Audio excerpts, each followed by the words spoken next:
En este video hablaremos sobre pues parásitos tisulares 1, que serían Leishmania y Trypanosoma.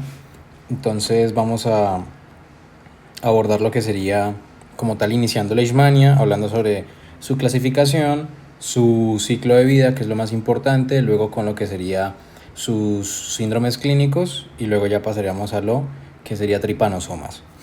Tenemos lo que es Leishmania, que son parásitos intracelulares obligados. Eso es una característica muy importante, especialmente cuando hablamos de tripanosomas y Leishmania. ¿Por qué? Pues porque en tripanosomas hay una variación dependiendo de la especie de la que estemos hablando. En cambio, en Leishmania todos son parásitos intracelulares obligados como tal. ¿Listo? Se produce mediante una infección vía flebótomos. Estos flebótomos son básicamente parecidos a lo que habíamos hablado, por ejemplo, del paludismo, ¿sí? Lo de Plasmodium, que normalmente no todo el tipo de anófeles, en el caso de Plasmodium, que los anófeles, que es el vector, no todos son los que transmiten, solo un 10%, y especialmente las hembras, ¿sí? Especialmente y únicamente. Lo mismo sucede acá con Leishmania con los flebótomos. En el caso de Leishmania con los flebótomos, solamente las hembras infectadas son las que logran funcionar o de servir como vector. Entonces los flebótomos de Leishmania exclusivamente deben ser hembras. ¿Listo? Entonces recalcar que acá tenemos un flebótomo, es bastante pequeño si lo comparamos con un mosquito, que se me olvidó poner la imagen de comparativa. Si lo comparamos con un mosco, pues el flebótomo en este caso lo que sería de Leishmania es mucho más pequeño, ¿sí? Se considera un tipo de mosca y recordemos que hay dos tipos de vectores especialmente, ¿listo? Si los repartimos o los dividimos de manera geográfica, tenemos en Europa principalmente los flebótomos, pues que son Flebotomus spp, que pues predominan en Europa, ¿no? En lo que sería nuestro contexto pues geográfico, todo lo que sería América, tirando hacia la parte tropical en el sur, tenemos lo que sería el vector, que es la Lutzomia, ¿listo? Entonces la Lutzomia es el vector de Leishmania característico de lo que serían las Américas, ¿listo? Tenemos lo que sería la clasificación. Cuando hablamos de clasificación, hablamos de lo que serían, inicialmente se hablaba de un solo género o de una sola especie, que sería Leishmania. Al momento de ir avanzando y al momento de ir investigando un poco más en el tema del aparato digestivo y el aparato como tal alimentario, que tiene lo que sería este parásito, se subclasificó, se subdividió en unos subgrupos que son Leishmania viania y tenemos Leishmania leishmania. ¿Listo? Entonces, cuando hablamos de Leishmania viania y leishmania, es importante comprender las subdivisiones que tiene cada subgrupo. ¿Por qué? Porque es de importancia médica saber qué tipo de especie es la patógena y qué tipo de especie tiene el paciente en dado caso que lo presente, porque si es una Leishmania viania, o sea, del subgrupo viania, hay diferentes grupos, como por ejemplo, diferentes especies específicamente, como lo que pueden ser la brasilensis, la panamensis, o tenemos esta acá que es la peruviana, ¿sí? Y dependiendo de cada uno, tiene diferentes características. Es decir, la brasilensis tiene una característica de que, primero, pues nunca va a ser visceral, o sea, la afección de Leishmania, que se clasifican en tres, en cutánea, mucocutánea y visceral, nunca va a producir, en el caso de la Leishmania brasilensis, jamás va a producir una Leishmania de tipo visceral, una leishmaniasis de tipo visceral, ¿sí? Lo mismo que con panamensis, nunca van a producir un tipo de Leishmania que sea visceral. Entonces, eso es importante comprenderlo. Entonces, Leishmania viania, o sea, Leishmania viania, tiene, para la importancia de nuestro contexto geográfico, tenemos las principales, que son brasilensis y panamensis. ¿Listo? Estas de acá son las que producen una leishmaniasis cutánea y mucocutánea. ¿Listo? Nunca jamás en la vida una brasilensis va a producir una visceral y una panamensis pues una visceral. Esto lo vamos a ver más adelante en un cuadro que lo explica mucho mejor. Y pues por el lado contrario tenemos lo que sería la leishmania, y con lo que serían diferentes tipos de especies, como pueden ser las más importantes, las que tenemos en este caso, que sería la donovani y la infantum. ¿Listo? También tenemos la trópica, que es la que produce también a veces visceral, pero creo que es infrecuente. Y las más importantes es que Donovani e Infantum son las que principalmente, y son creo que las dos únicas, a excepción de Trópica, que producen una leishmaniasis de tipo visceral, ¿sí? Entonces, Leishmania, o sea, Leishmania, tiene en su grupo lo que sería Donovani y también tiene lo que sería el Infantum, ¿listo? Ambas son patógenas para el humano y ambas son productoras de una leishmaniasis de tipo visceral. En el caso de Leishmania aviania tenemos múltiples clases, pero las principales sería brasilensis y también sería lo que sería panamensis, ¿listo? Cabe recalcar que ninguna de esas dos produce visceral, ¿listo? Tenemos lo que son las regiones en el contexto en el cual estamos nosotros, que es el contexto geográfico y que se nos hizo bastante, digamos, incidencia, principalmente lo que es la zona del Pacífico, el Chocó, lo que sería Antioquia, la parte más que todo del norte, y tenemos lo que sería Buenaventura, ¿sí? Son regiones endémicas de Leishmania y pues de leishmaniasis, y en este caso es importante para al momento de hacer los hallazgos clínicos tratar de dirigir un poco el diagnóstico dependiendo de la zona en la cual se encuentre o se encontraba el paciente como tal, ¿no? Si nos vamos para los ciclos de vida, los ciclos de vida de Leishmania, pues solo hay uno, ¿sí? Porque todos son parásitos intracelulares obligados, entonces no es como que haya una diferencia, por ejemplo, que sí sucede en el caso de tripanosomas. Entonces, si estamos hablando de Leishmania, vamos a hablar del ciclo de vida. Entonces, todo inicia en este punto.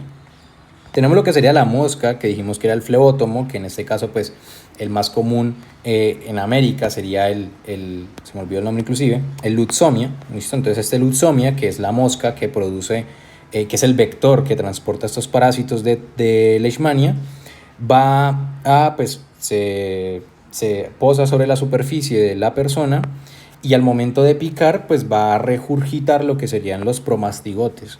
Entonces estos promastigotes es un estadio del parásito de Leishmania que tiene una característica principal y esencial, que es importante aprendérsela, que es el hecho de que tiene flagelos. Entonces, lo que sería la mosca, ¿sí? El flebótomo, primero realiza lo que sería la inyección, por así decirlo, de promastigotes, y estos promastigotes tienen flagelos, ¿sí? Son parásitos flagelados.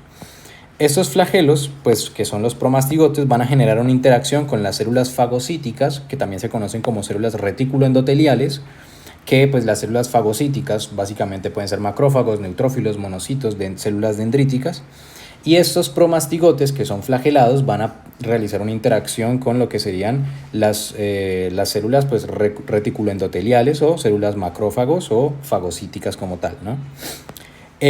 Al momento de que realizan la interacción con estas células y se introducen dentro de la célula, lo que van a realizar independiente, ¿no? Puede ser una célula, de nuevo, puede ser retículo endotelial, o sea, puede ser macrófago, neutrófilo, dendrítico, monocítico, lo que sea. Pero al momento de introducirse, pasa del estadio promastigote flagelado a una mastigote no flagelado.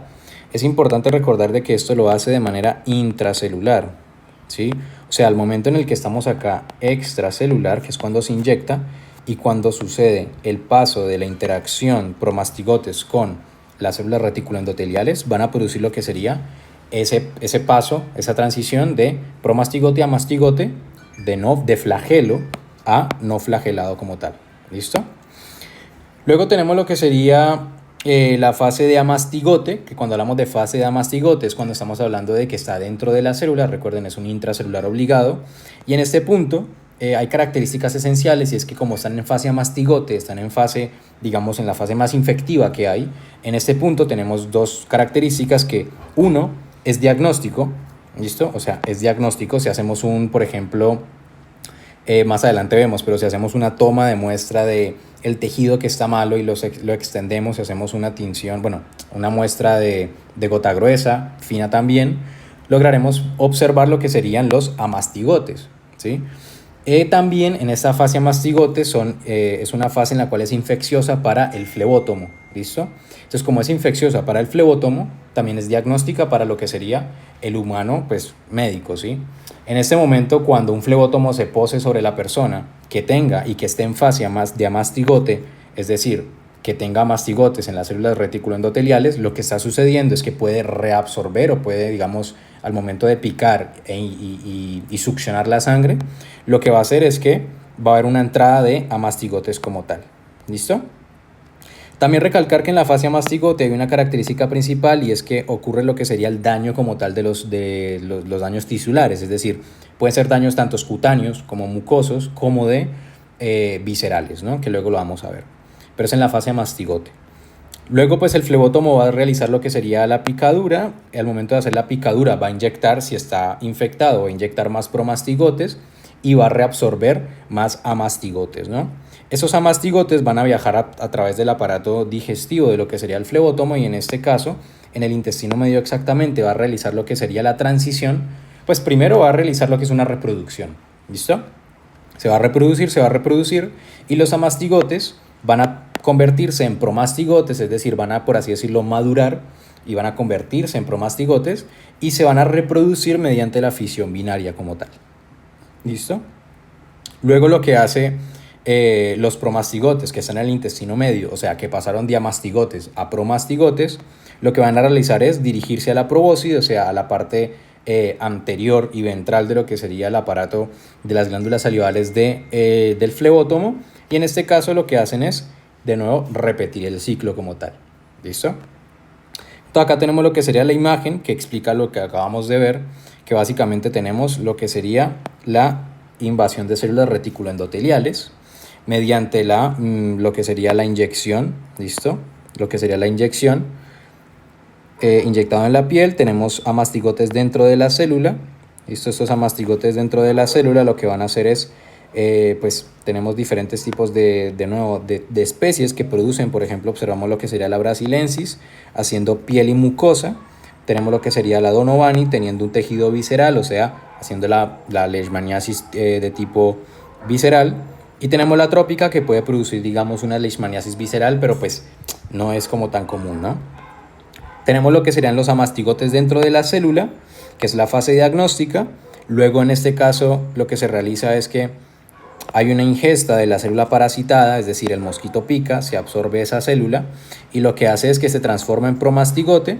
Estos promastigotes van a migrar a lo que sería la probóscide y en probóscide lo que van a hacer es, de nuevo, entrar en lo que sería como tal el ciclo de nuevo.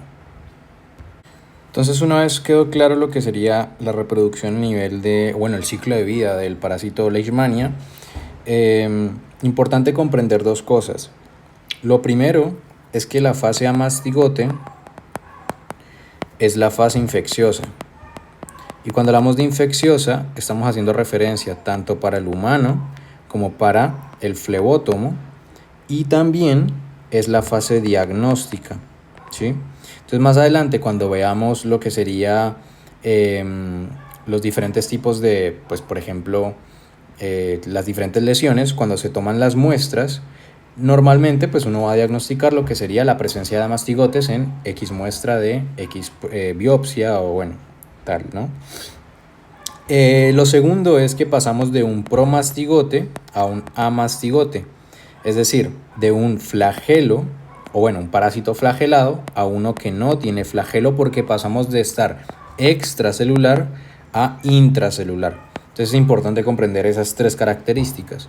El hecho de que amastigotes o los amastigotes son diagnósticos infecciosos tanto para el vector flebótomo como para el humano, y es el que produce lo que será el daño tisular, sea mucoso, cutáneo o visceral.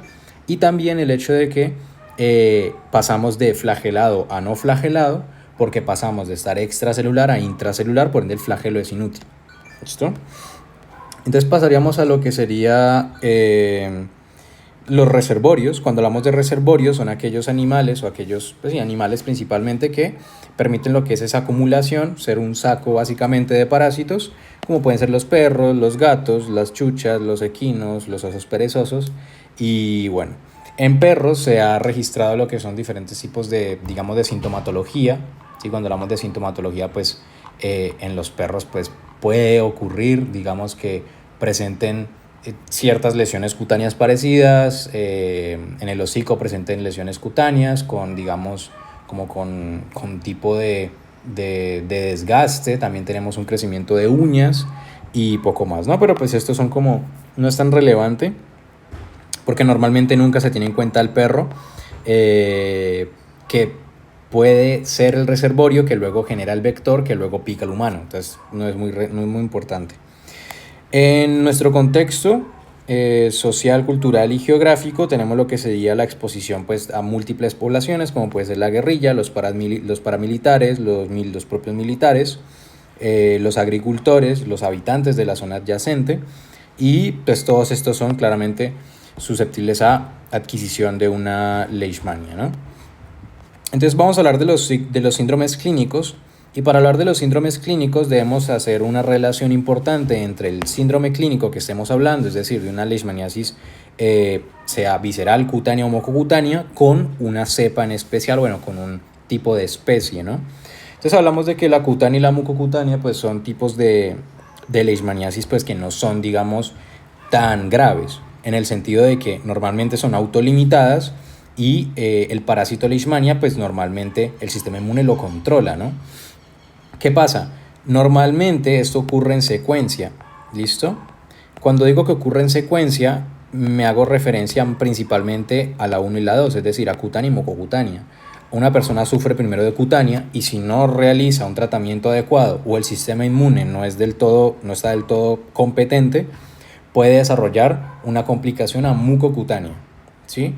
Pero esto no quiere decir de que si a mí me da una cutánea, puedo desarrollar una visceral. Puede ser, ¿sí? Puede ser. Pero normalmente, en los pocos casos que da una visceral, la mayoría son asintomáticos, o sea que directamente el promastigote se desarrolló, por ejemplo, en hígado, los hepatocitos, y formó los amastigotes hepáticos, por ejemplo. Puede producir una leishmaniasis visceral, pero puede ser asintomática, de nuevo, si el sistema inmune es competente. Si el sistema inmune no es competente, pues ocurre lo que sería la muerte en la mayoría de ocasiones a las personas que les da visceral.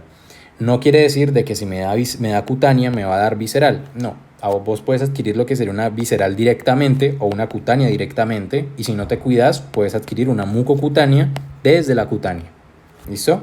También hay algo que se llama, no recuerdo cómo se llamaba, creo que eran como el signo, no es un signo, es como cuando las personas, ¿sí? Que es como una leishmaniasis, que se llama la leishmaniasis dérmica, creo que era, que es cuando las personas que tienen la leishmaniasis visceral tiene como una especie de lesión secundaria en la dermis y se llama como leishmaniasis dérmica post algo, ¿listo? Pero pues eso no es relevante. Ahora, hablando sobre lo que sería lo que dije inicialmente, los síndromes clínicos deben asociarse a una especie en específico.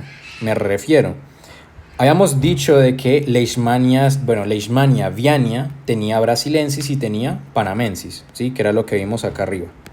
Viania tenía brasilensis y panamensis, y que leishmaniasis tenía tanto donovani como infantum acá, ¿listo? Y trópica, pues que trópica es medio extrañita, ahorita vemos por qué. Entonces, tenemos lo que sería los síndromes clínicos, tenemos donovani, tenemos infantum, tenemos brasilensis, y en la imagen no aparece panamensis, ¿listo? Aunque normalmente la colombiensis pues se relaciona con lo que sería la panamensis como tal, ¿no? Entonces, donovani observamos que dijimos que era una de las que producía leishmaniasis visceral. Leishmaniasis visceral. Infantum puede producir leishmaniasis visceral. Son las dos únicas que pueden producir leishmaniasis visceral. La tercera, que es trópica, que habíamos dicho de que es medio extraña, es porque puede producir una visceral, pero no es algo típico en aquella especie. Por ende, el parásito leishmania trópica no es como tal común que haga una leishmaniasis visceral como tal. ¿Listo? Entonces nosotros nos vamos a centrar principalmente en lo que serían las que atacan o las que están endémicas en nuestra zona, como pueden ser brasilensis y panamensis, en el caso pues de colombiensis, ¿no? Entonces vamos a hablar de lo que sería cutánea, mucocutánea y visceral con sus características. Tenemos lo que sería leishmaniasis cutánea, que es la más común a nivel de Colombia, como ya vimos, y también es la más común a nivel de especies, es la más frecuente. Y hay rangos de enfermedad. Cuando digo rangos de enfermedad, hago referencia a el hecho de que un parásito, como por ejemplo Leishmania brasilensis, puede provocar una lesión cutánea, pero esta lesión cutánea puede, si no se trata y si no se complica por el sistema inmune, puede desarrollar a una subcutánea. y esta subcutánea puede tener una complicación bacteriana, no necesariamente por el propio parásito, sino por agentes externos, y puede desarrollar lo que sería una infección bacteriana y puede morir o perder partes del propio cuerpo por el hecho de una infección bacteriana. Entonces a eso me hago referencia a rangos de enfermedad. Ahora, ¿cuáles son los pasos o cuál es la secuencia de cuando una persona adquiere, por ejemplo, leishmaniasis cutánea?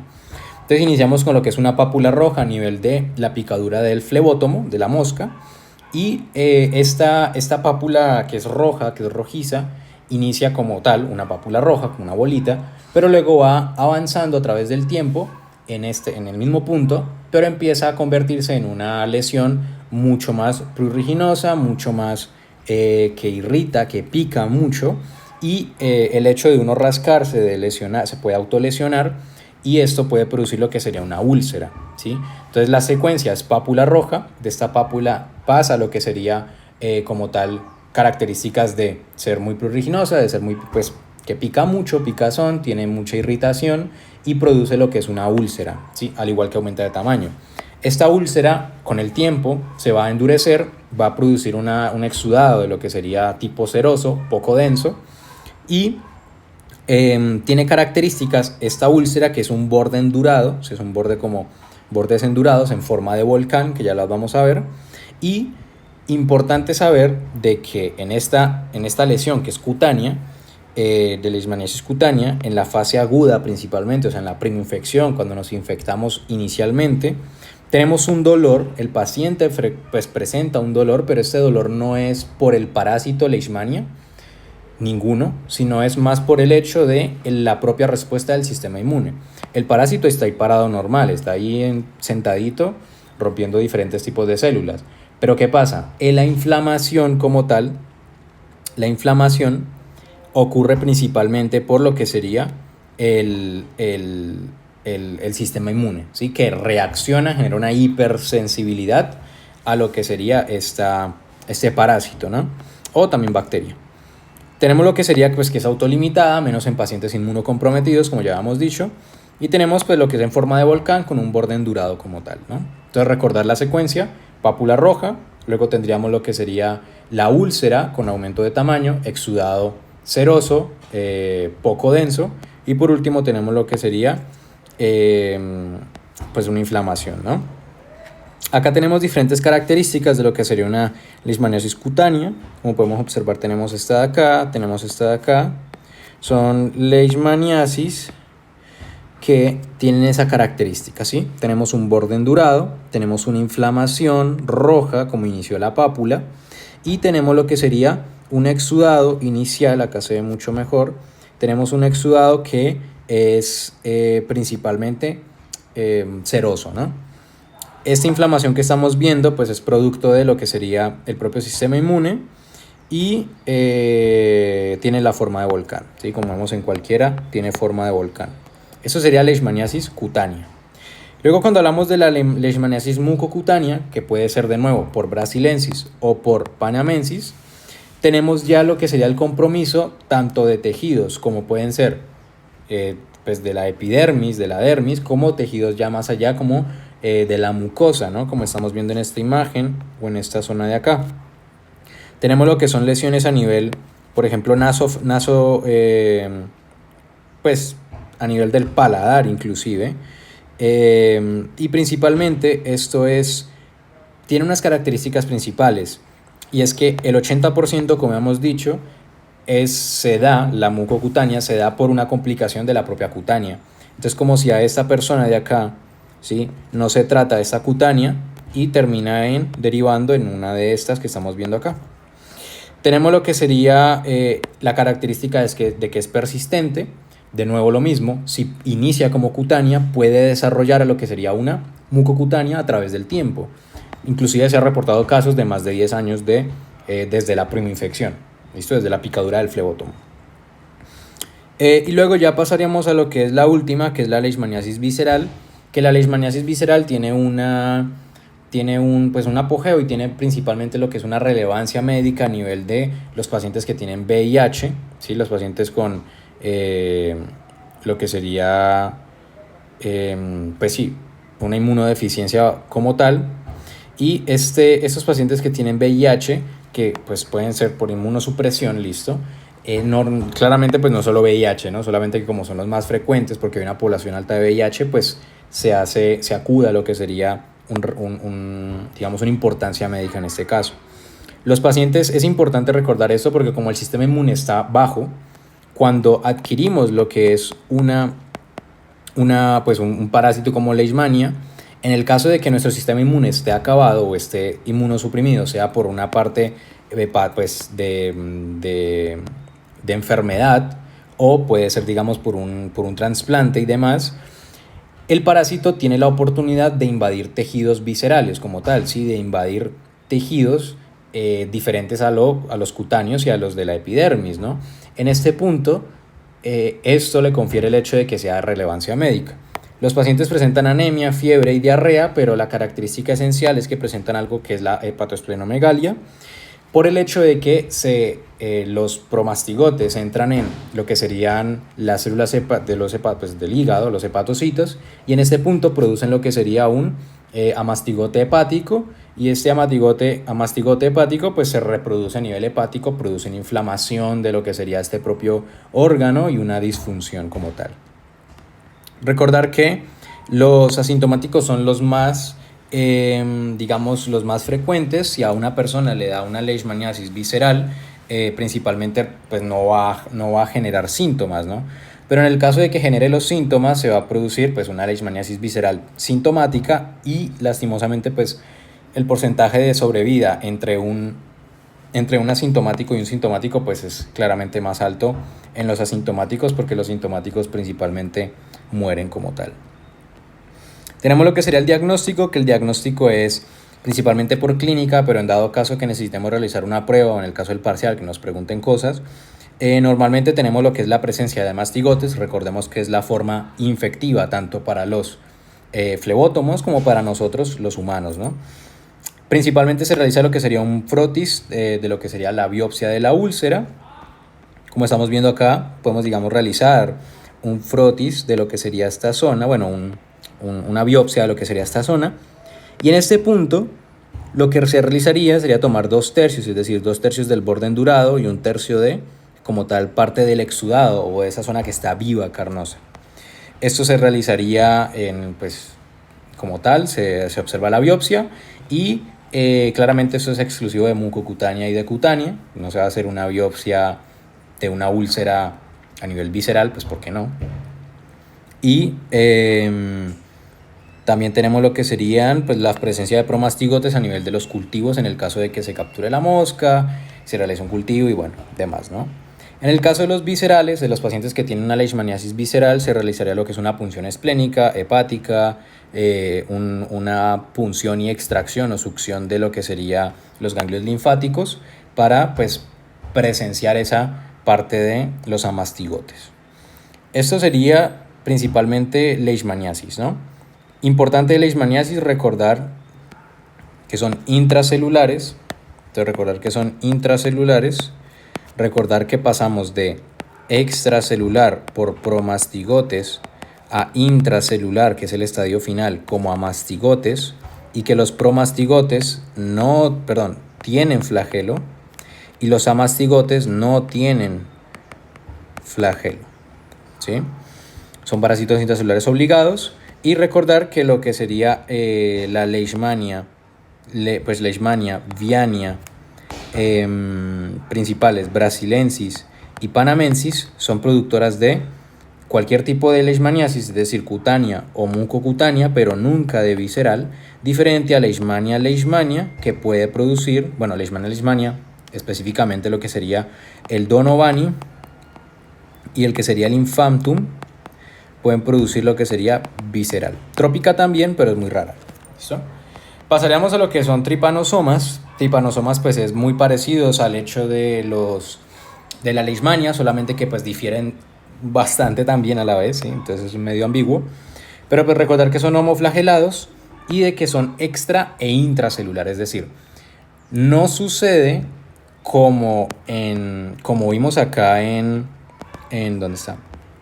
Como vimos acá en el ciclo de vida, que pasamos principalmente de una parte extracelular a una parte intracelular, pero sigue siendo la misma especie, sino que en el caso de tripanosomas, dependiendo de lo que sería el tipo de parásito, de especie específica de tripanosoma, puede o no estar intracelular o extracelular o ambas.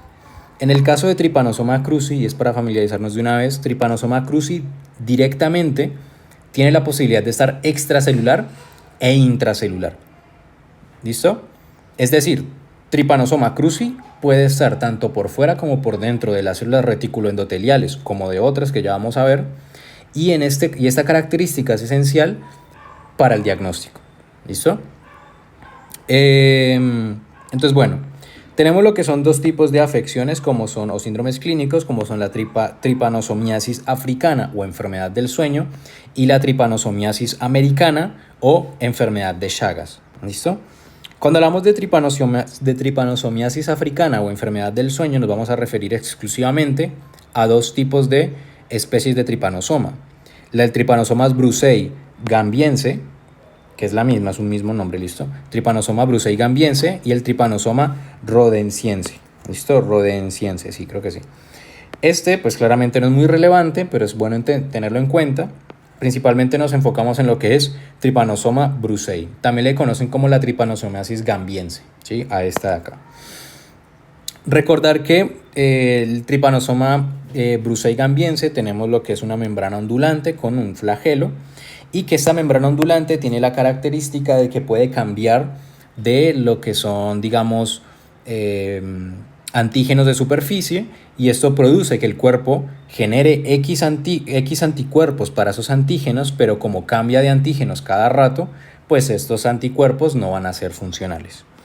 Tenemos lo que sería el vector de la tripanosomiasis africana, o lo que sería la enfermedad del sueño causada por el Trypanosoma brucei gambiense, y es el vector, pues la mosca tsetse como tal, ¿no? Recordar que tiene características crónicas, es decir, puede generarse lo que es una cronicidad en este punto a nivel del sistema nervioso central, que es característico por el hecho de que se llama enfermedad del sueño. El síndrome clínico de la enfermedad del sueño, pues básicamente es lo mismo que, por ejemplo, que leishmania, ¿no? Se produce una picadura de la mosca, regurgita, esta forma una úlcera. Esta úlcera, pues, permite lo que sería, digamos, la detección de la primoinfección del lugar donde picó la mosquita, y en este punto, al momento en que el parásito está a nivel sanguíneo, pues puede llegar a ganglios linfáticos, puede producir mialgias, fiebres, artralgias, y hay algo que se llama el signo de Winterbottom, que el signo de Winterbottom principalmente hace referencia al hecho de que los ganglios cervicales infectados por lo que sería el Trypanosoma brucei gambiense tiene lo que es una característica de anestesia o tumefacción. ¿Listo? Entonces los ganglios cervicales posteriores, al momento de estar, digamos, pues con esa tumefacción, se conoce como el signo de Winterbottom. ¿Listo? Que es exclusivo de lo que sería la tripanosomiasis africana o enfermedad del sueño. Cuando hablamos de la cronicidad, es decir, a través del tiempo, tenemos lo que es unas presentaciones clínicas características, pues por el hecho de que se llama enfermedad del sueño. Produce letargo, temblor, meningoencefalitis, pueden producir convulsiones cuando ya se desarrolla mucho más. Esto es un bloque, esto es otro bloque. Inicialmente inicia con, valga la redundancia, con lo que sería letargo, con lo que sería temblor, meningoencefalitis, letargo, pues temblor, meningoencefalitis. Luego pasamos al segundo bloque, que es cuando se exacerban estos síntomas, pues porque el parásito está entrando cada vez más y afectando cada vez más el sistema nervioso central, produce convulsiones, hemiplejías, y entramos en ese estado característico que es de somnolencia, de como que estamos pero no estamos, como si se consideraran dormidos, ¿sí? Y cuando están dormidos, pues eventualmente van a entrar en un estado de coma, y en este estado de coma produce la muerte, pero esta muerte normalmente está causada, ¿sí?, tanto por el parásito, por las afecciones a nivel de tejidos del sistema nervioso, como también por el hecho de que está más susceptible a infecciones bacterianas, de hongos, etc.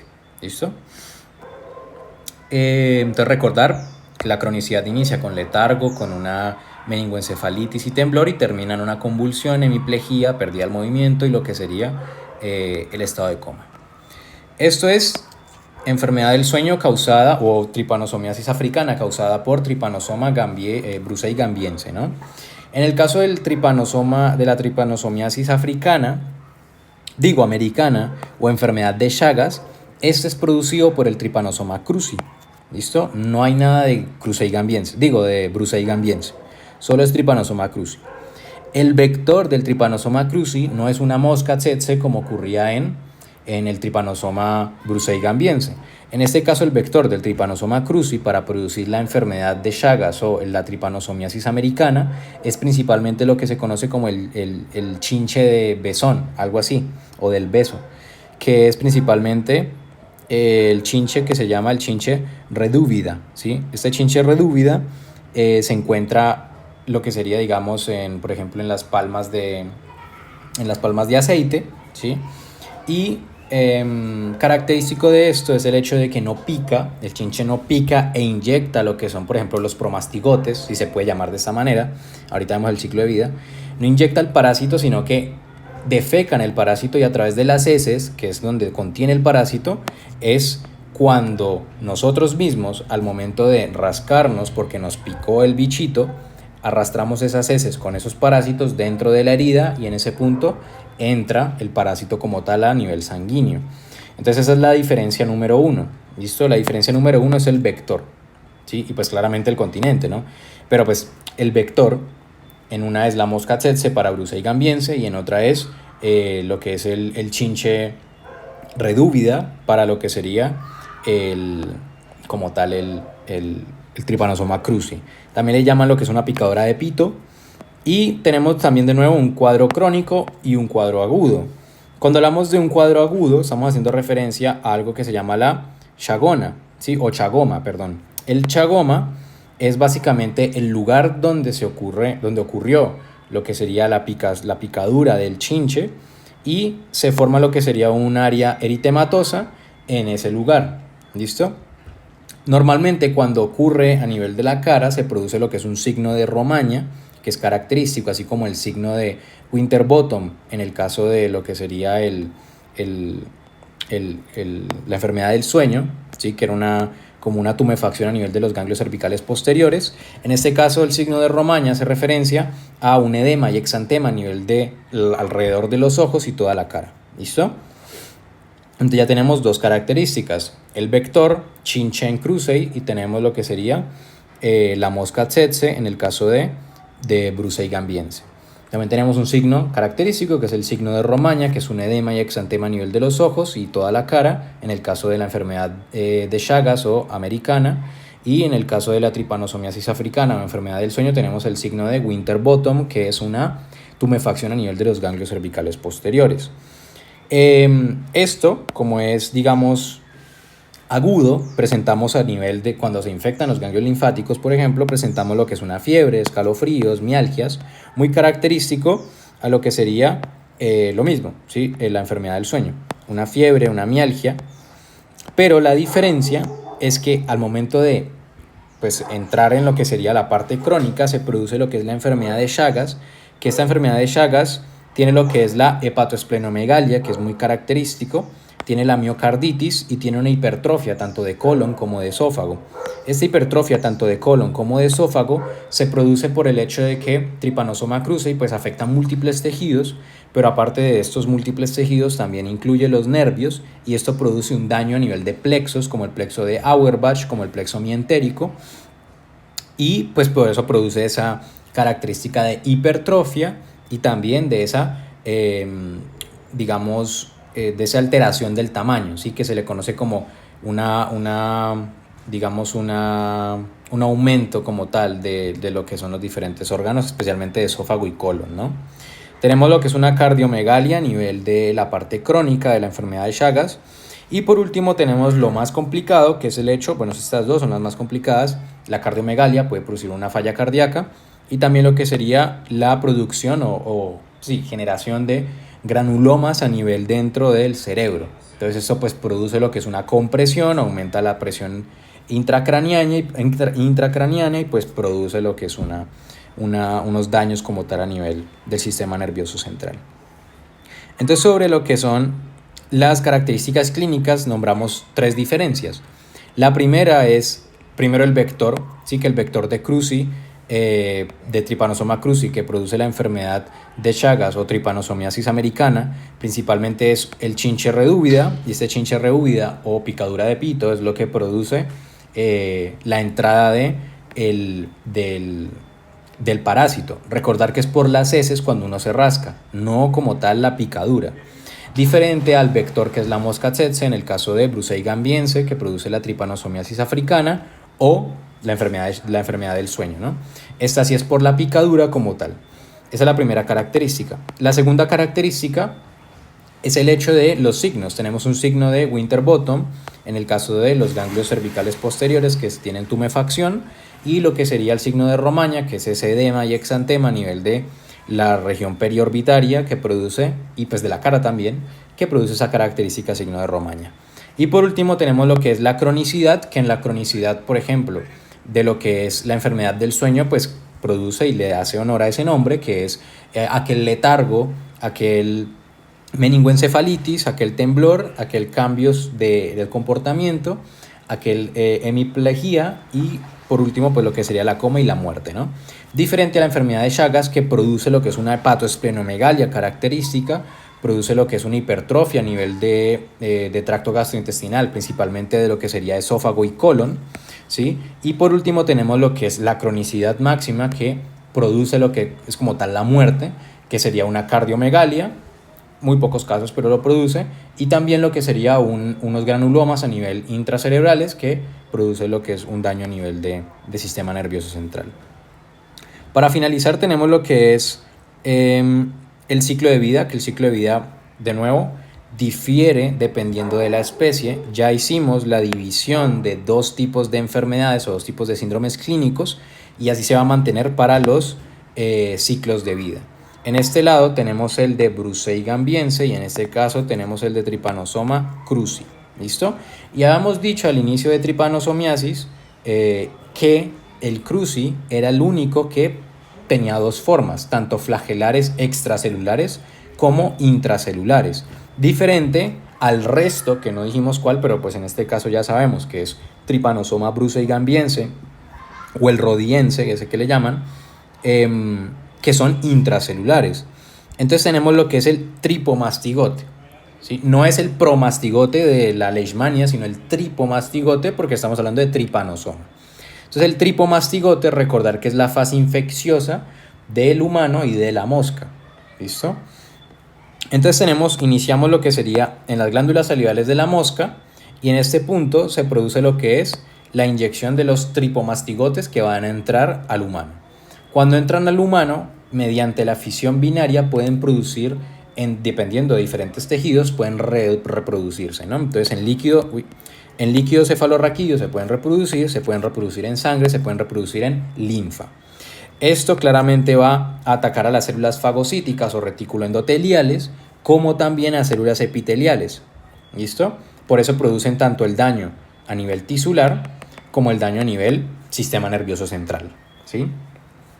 Esta infección tiene lo que son, estos tripomastigotes tienen lo que son dos características esenciales, es que pueden ser infecciones continuas o pueden infectar a lo que es la mosca. ¿Qué pasa? Este tripomastigote, que está a nivel extracelular, lo que va a producir principalmente es, de nuevo, reproducirse a nivel del líquido cefalorraquídeo, de sangre o de linfa, infecta las células fagocíticas y epiteliales, pero no entra claramente, se queda afuera, es extracelular, y puede producir una infección continua, es decir, seguir infectando diferentes células, como también infectar a la mosca. Cuando la mosca, de nuevo, se para en un humano contaminado, infectado, absorbe esa sangre, y lo que puede producir es que reabsorba esos tripomastigotes que están infectando el resto de células. Los tripomastigotes van a entrar al tracto gastrointestinal de lo que sería la mosca, especialmente el intestino medio, y en este intestino medio se empiezan a reproducir y cambian de forma, cambian de estadio, cambian a epimastigotes. Así como de promastigotes pasamos a amastigotes y de amastigotes a promastigotis de nuevo, en el caso de leishmania, acá en Trypanosoma es lo mismo. Pasamos de tripomastigote a lo que sería un epimastigote a nivel del tracto gastrointestinal de lo que sería la mosca, y va a lo que son las glándulas salivales, y en ese punto los epimastigotes van a madurar para convertirse de nuevo en tripomastigotes. Entonces acá tenemos lo que sería las fases, ¿listo? Entonces tenemos la fase infecciosa, que es el tripomastigote. Entonces el tripomastigote en la glándula salival ingresa. Tenemos lo que sería la membrana ondulante. El tripomastigote puede estar en sangre, en linfa o también a nivel del líquido cefalorraquídeo. Va a realizar lo que son divisiones. Acá están las divisiones. Puede ser pues por fisión binaria. Se empieza a dividir y en este punto pues que tenemos el tripomastigote en sangre, se produce lo que es la fase diagnóstica, que luego hablamos de eso. Y aquí es cuando la mosca puede de nuevo picar al humano y se ingiere lo que sería ese tripomastigote. Ese tripomastigote se, digamos que madura, bueno, no madura, sino que cambia su fase a epimastigote, y luego este epimastigote pasa a lo que sería la maduración como tal final, que es el tripomastigote. ¿Listo? Esto recordar que es extracelular, o sea, nunca va a entrar en una célula. Diferente a lo que sería esto es lo que produce la enfermedad del sueño, ¿no? Esto es lo que sería a lo que es el Trypanosoma cruzi. ¿Listo? Este Trypanosoma cruzi, que produce la tripanosomiasis americana o enfermedad de Chagas, es muy diferente porque tenemos un estadio de más, es decir, tenemos el estadio que se llama el amastigote. Así como vimos en lo que sería leishmania, que tenemos el amastigote que salió del promastigote, en este punto también tenemos un amastigote. Y si recordamos, cuando en leishmania dijimos amastigote, el amastigote era la forma cuando de promastigote con flagelo pasábamos a estar dentro de una célula retículo endotelial, o sea, pues un macrófago, neutrófilo, lo que sea. Pasamos de ser promastigote a amastigote, y este amastigote no tenía flagelo. ¿Por qué? Porque entró en la célula. Y al entrar en la célula no necesita un flagelo, pues porque no se va a mover. Entonces lo mismo sucede acá. El ciclo inicia de la siguiente manera.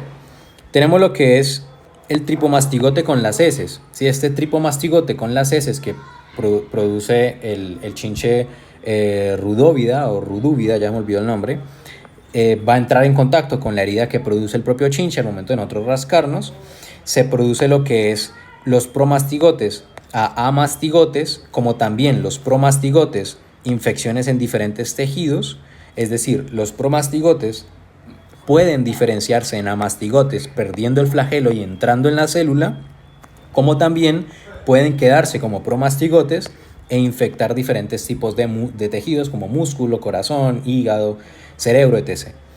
Esto que estamos viendo acá van a seguir reproduciéndose tanto por fisión binaria, o sea, van a ser más amastigotes produciendo más amastigotes, pueden ser más tripamastigotes produciendo más tripomastigotes, y eventualmente, de nuevo, si los pica, por ejemplo, el chinche puede absorber esos tipos de tripomastigotes y pueden infectar, ¿no?